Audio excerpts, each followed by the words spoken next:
Hi guys, welcome back to another episode of T.N.T. Garage. Today we're going to be tearing down this 350 and rebuilding the short block. There's some tips and tricks you're going to learn along the way, as long as my son learning with you guys. So let's get to it.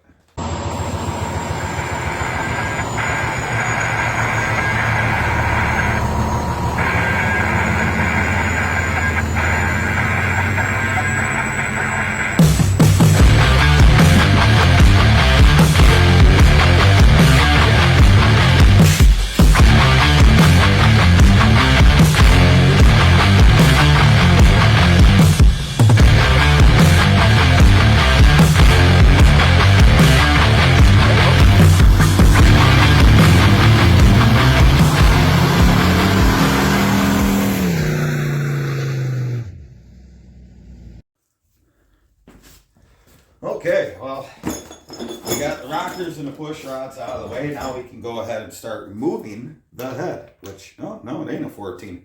13 millimeter bolts on these here newer engines. If I can find a 13, we'll be in business. There we go. So, this should be it. Get an extension. All right. Hold on. Get you a real ratchet. Now, when you're removing the head bolts on any engine that you plan on reusing the head or any of that, you always want to start from your outside bolts and work your way in. So you're going to go loosen this one, loosen this one, loosen that one, loosen that one, and to just keep going back and forth till you get them all loose, and then you can go ahead and remove the bolts.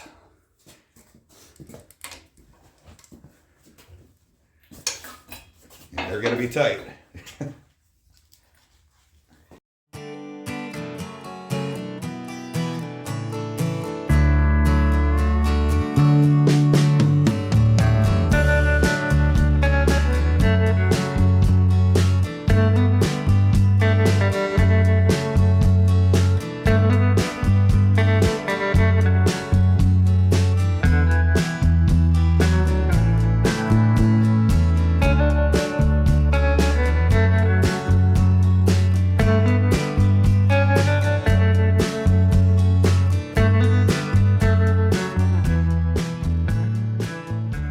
All right, now that we got it free of the stand, we're going to go ahead and take the flex plate off, which I believe are just 14 millimeter bolts. Make sure you save those bolts. Put them somewhere safe. There we go. Now, on the newer style small block Chevys, what they call a roller motor, you have a one-piece seal, which is held in with a couple oil pan bolts and the bolts back here. It's a whole housing that the seal goes in. That's why I like these motors. Alrighty, so we got the rear seal off. Now it's time to pull our balancer. Need a balancer puller kit. So, that goes on like that. There's a handful of bolts that come with the kit. You just need to find the ones that thread into your balancer. Or, in my case, there's actually no bolts, I think, that'll thread in. Yeah, them are, oh, here we go. So we do have bolts. So what we'll do,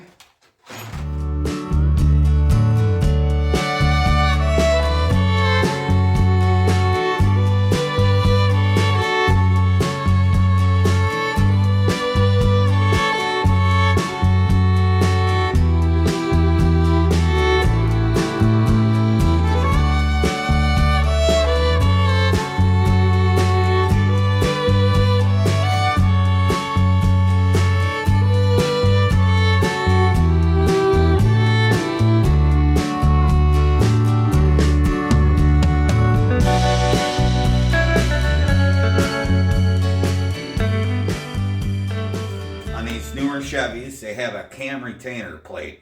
All roller motors have these. The older motors actually had a cam button outside of the gear that would push against the timing cover. So we will remove Remember, Torx is yes. So here's a little tech tip for you. When you're pulling a cam, go ahead and get yourself a handle. Now, I'll pull the camshaft because you want to be very careful when drawing the cam out that you're not banging it into the bearings. So you just want to have a tight grip.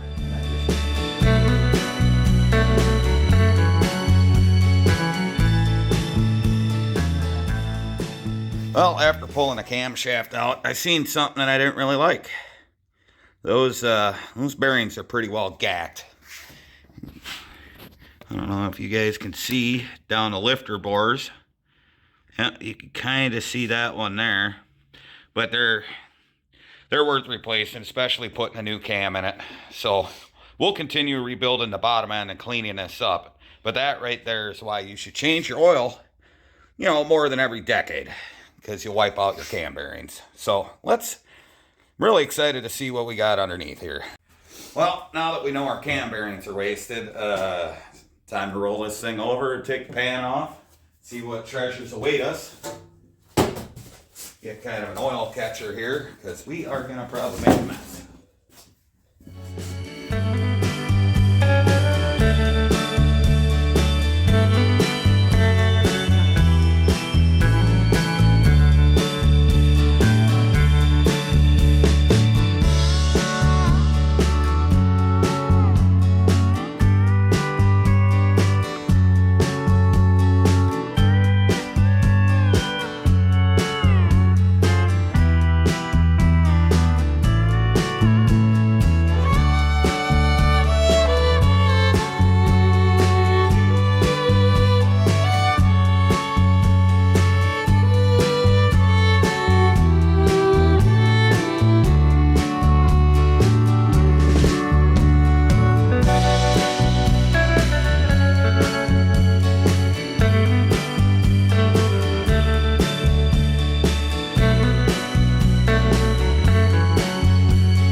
Cleaning up the block. We're going to get it clean, do our final checking, just to make sure we don't have to take this to the machine shop. Hopefully we don't, because I want to get this done. Now when it comes to cleaning your deck surface, you don't want something really abrasive, so I've got a roll lock, very mild pad. And I'm just going to lightly press and work my way across the block, just get everything off. You don't want to jam in there. You just want to just run it lightly, no pressure. Let the disc do the work.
Well, we got the heater running, and I got the kiddo here cleaning up the block with a wire brush, getting all the crap out of the valley. he'll get that spick and span, and then we can continue getting the block cleaned out. We'll clean the oil passages, clean the threads, and then we're going to hone this out.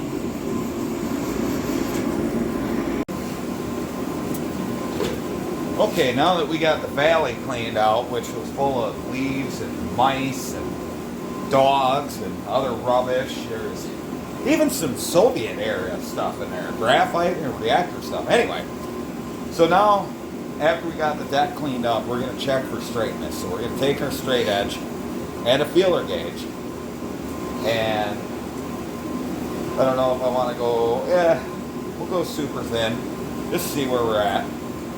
So you want to do, when you check for straightness, you don't want to go directly across, you want to go at angles. So, good, good, good. Look at that. Again, at an angle, in between the bores. We're looking good.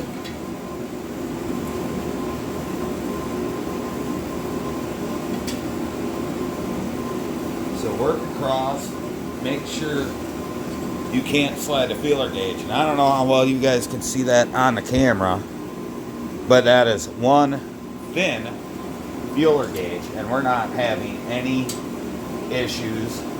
So after you go diagonal, go across the cylinder bores.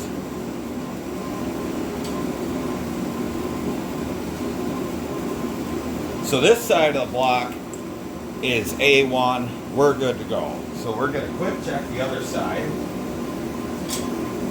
And this is why you want to clean the block before checking, so you don't have any head gasket material that's throwing your measurements off.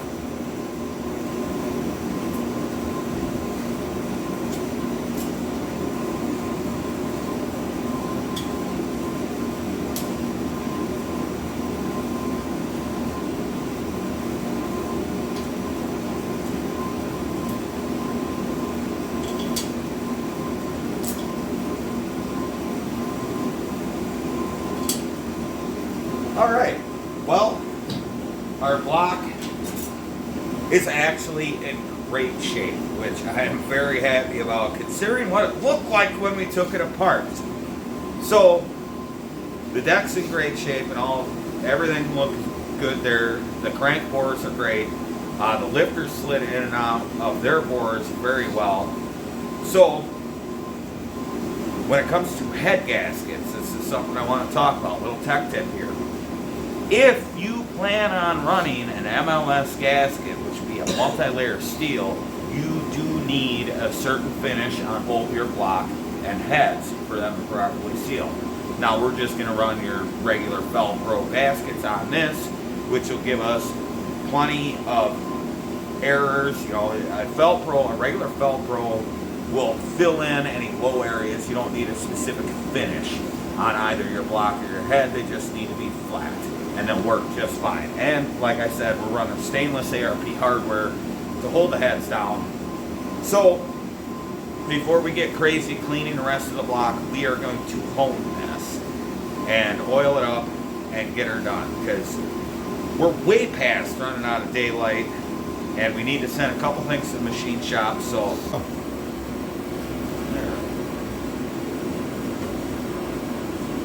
well, we got our block cleaned up. We're actually going to wait to hone it until we get some stuff back to the machine shop.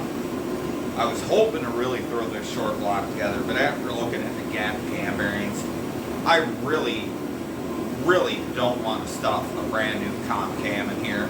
So we're going to send a crank out to get polished, then we'll bring it back, measure our bearing clearance with a mic, and we'll hone the cylinders, we'll slap new rings on these pistons and ARP rod bolts. So these will go to the machine shop along with the crank, because any time you put pressing rod bolts like this in, you have to resize your rods. Even with cap screw rods, you want to torque them down, check them for round, and resize them if needed. So unfortunately, this was a less than eventful video. But we are down to a short block. We know what we have. The block is actually in excellent condition. All the crank bores are straight. The cylinders are not out of round, which I didn't show you guys, but you take a dial bore gauge like I was doing with the crank journals, and you just check your cylinders, make sure that it's not a hard spot, a light spot. You want it to be even across the board within a few thousandths.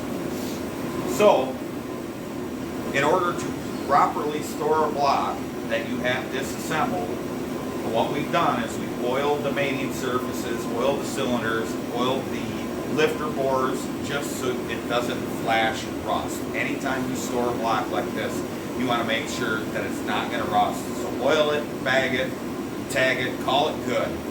So next video, which will be hopefully in a week when I get my parts back and make another stop to Summit in Ohio, we will be slamming this short block together, throwing the heads on, throwing the intake on, and rebuilding the carburetor. I hope you guys were entertained, maybe learned a thing or two, even though we got nothing done. But like I say, never quit wrenching. We'll see you